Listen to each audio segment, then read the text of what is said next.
Did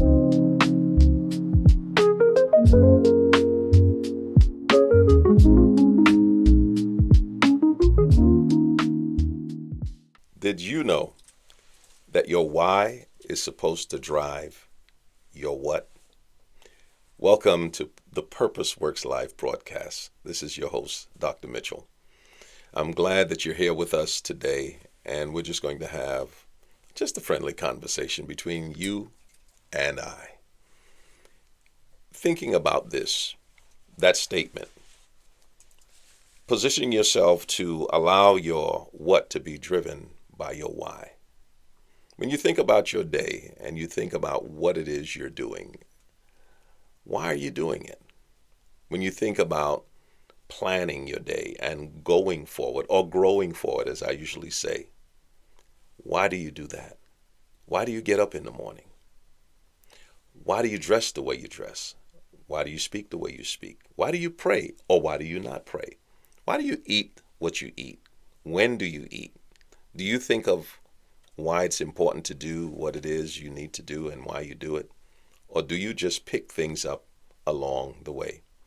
I have found that in my life, that if your why is driving your what, everything begins to work out for your good. Let me take it a little deeper. My why is my purpose, and that's important. Remember, the topic or the title of this broadcast is Purpose Works Life. I found so many years ago that it's so important for each and every person to really tap into the purpose for which they have been born. That why, finding the why, determines what I do, how I do it, when I do it, and who I do it with. It's so important. One of the things that I did early on is I began to look at my health, thinking that no matter how much money I made, no matter how successful I became, no matter what I accomplished, if I was not healthy, then what was the sense of me doing all the things that I was doing? So my why began to drive my what.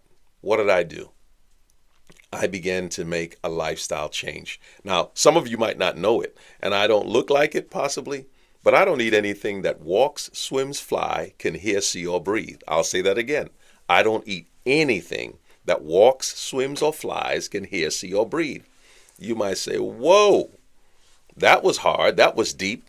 But the reason I'm telling you this is because I had to make an intentional decision to really go back to the original intention or God's original intent or idea for my life.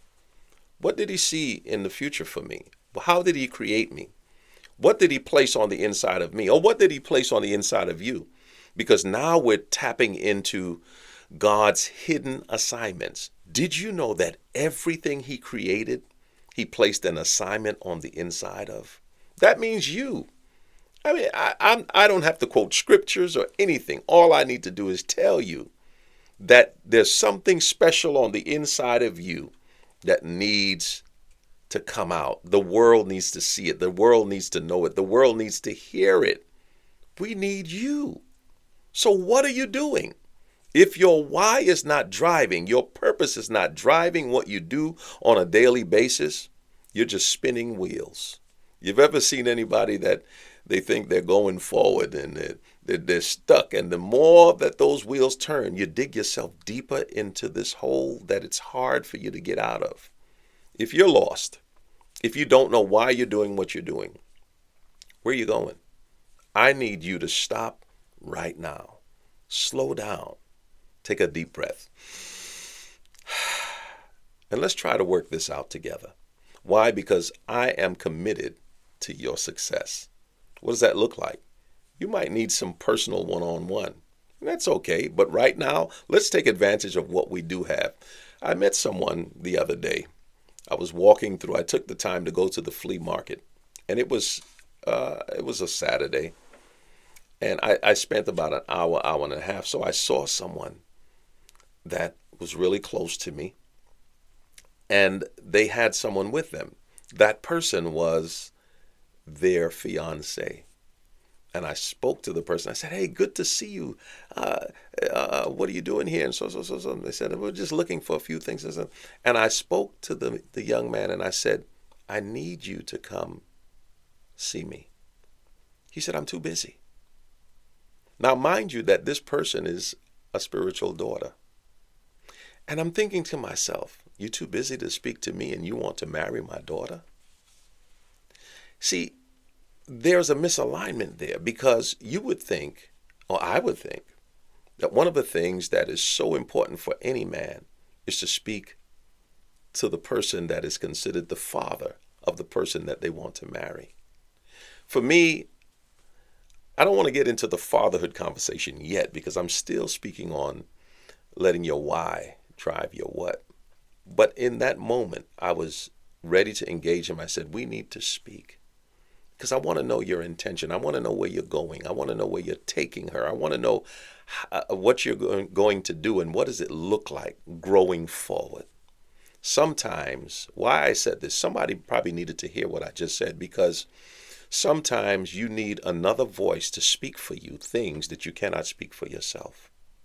A voice that is able to show a voice of support, a voice of grounding, a voice of love that is able to really take the conversation somewhere else. All of us need that in our lives. Sometimes we can call them destiny helpers. You might consider me to be a destiny helper in your journey.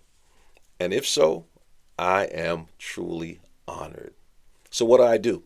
In addition to my health, taking care of my health, I make sure that I invest. I don't spend time because I believe that if you spend it, you end it.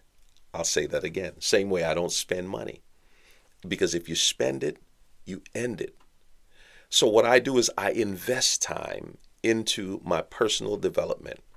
I invest time by making sure I'm intentional when it comes to what I see, what I watch, what I listen to, what I enjoy, because I'm training my subconscious mind to only capture and to hold those things that are conducive and important with respect to my why, my journey. Why do I do that? Because I am committed to your success. You heard me say that. But if I'm going to be committed to your success, there are thousands of you watching right now from all over the world. How can I truly say that if I am not committed to giving all of you, I said it, each and every one of you, the very best version of myself? Let that resonate. That's what I want for you. That you can give to every relationship in your life the very best version of yourself. Because when you do that, then you're actually unconsciously asking and saying, "Hey, can I have the very best version of yourself?"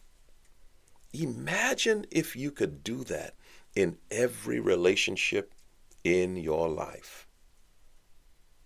Imagine if you could turn your mindset around to that place to where you are committed.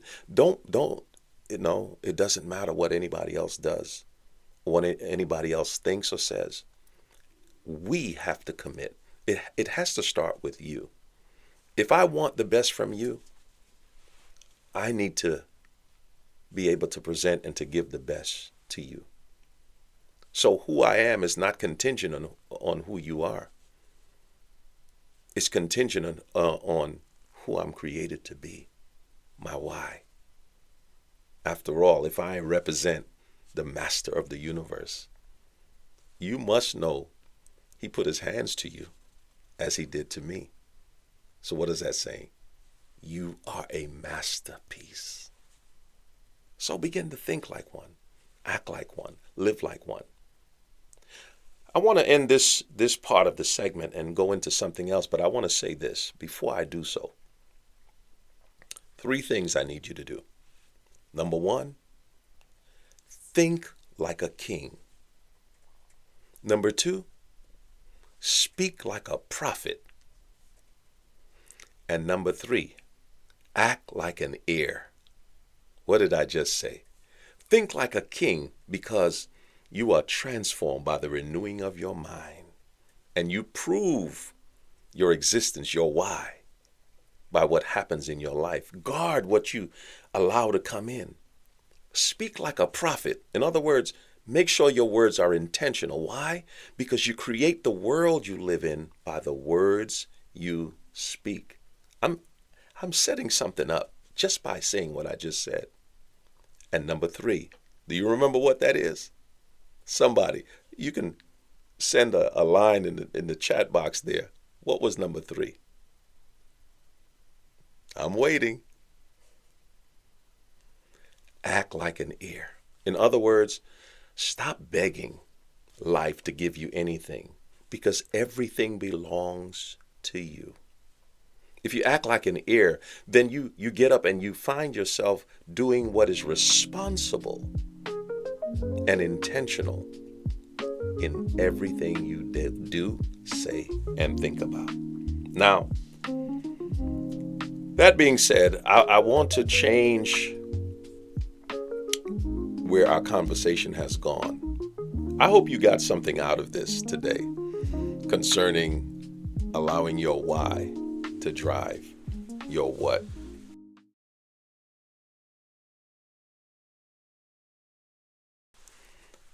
For you fathers out there, and sisters, you may get something out of this as well.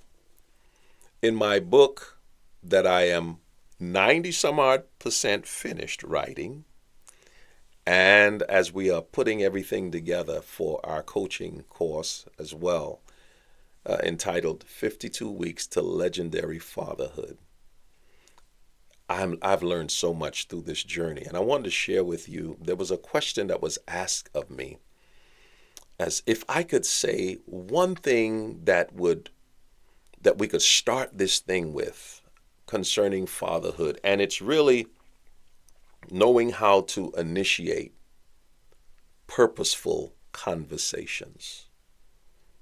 Knowing how to initiate purposeful conversations with your children.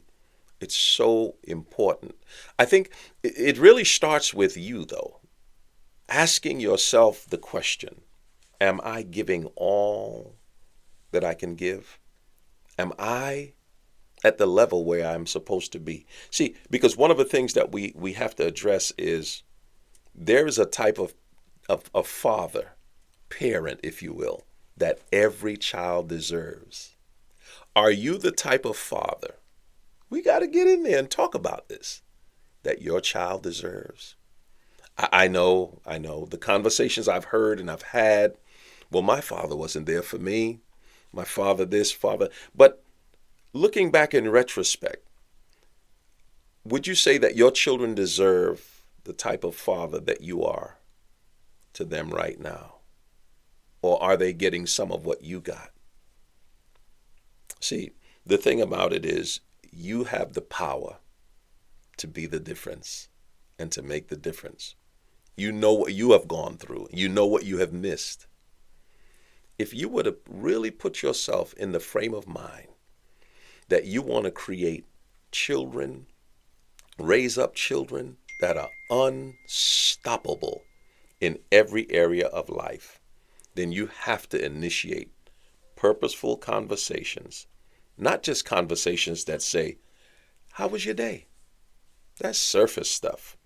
What did you learn today? You got to go beyond this to where you start really having conversations that cause them to think beyond the obvious, beyond their current reality, so that they understand the importance of creating the reality that they eventually will step into and live.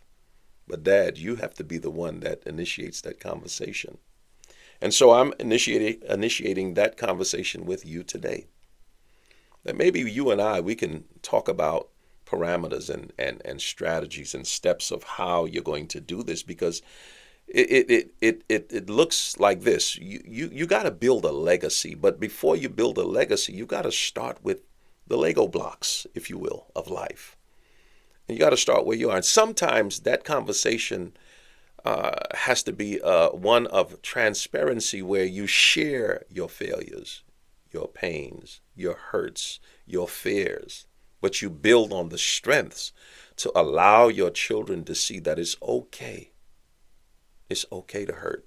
It's okay to feel how you feel and to go through what you go through, but know that it's not okay to stay there. That you are there to help them grow forward, to learn and to lean in, and to get to the place to where when they fail forward. Ooh, that's good. To fail forward, meaning that you don't make the same mistake twice, but you learned from what it is happened in your life, your experience, so that when you go forward, you're growing forward because you're failing forward. And not just that you're trying to build a life where you're failing. No, you're going to win. But you cannot win without losing and learning how to get up after a loss, learning how to get up after a disappointment. This is so important.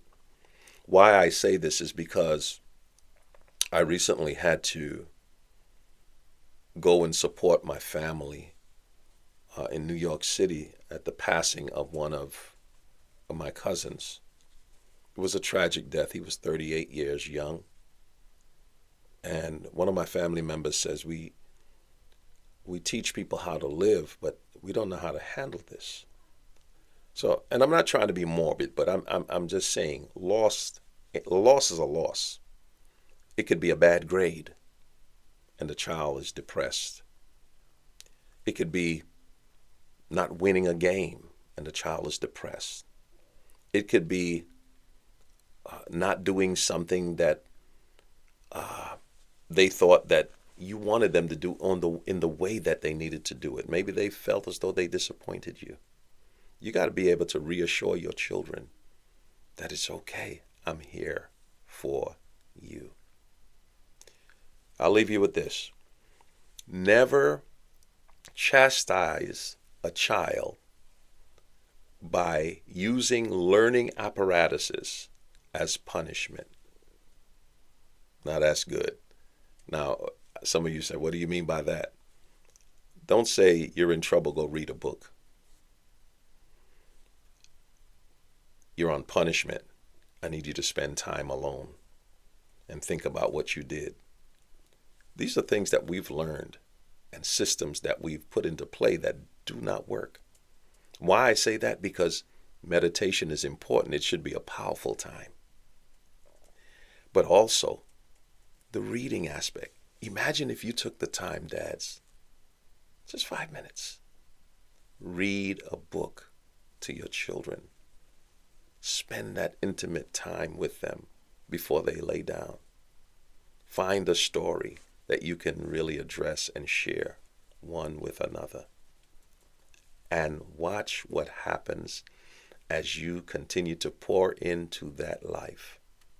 And I'll leave you with this. You legendary fathers, 52 weeks to Legendary Fatherhood. Remember, it's a whole year's course that's going to transform your lives forever. But I need you to understand,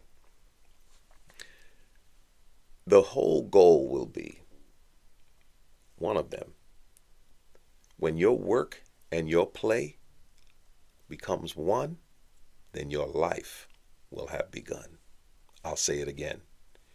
When your work and your play becomes one, your life will have begun. In other words, you don't leave play to go to work, and you don't leave work to go to play. You've got to get to the place to where you're doing and living your why each and every day. And it'll speak to your what? It'll drive it to the place to where you are successful in everything you think, say, do, and engage. Thanks for joining us today. We appreciate this time that we've had to spend together. Remember, this is the Purpose Works Life broadcast, and my aim is to make sure that you find your life. Until next time.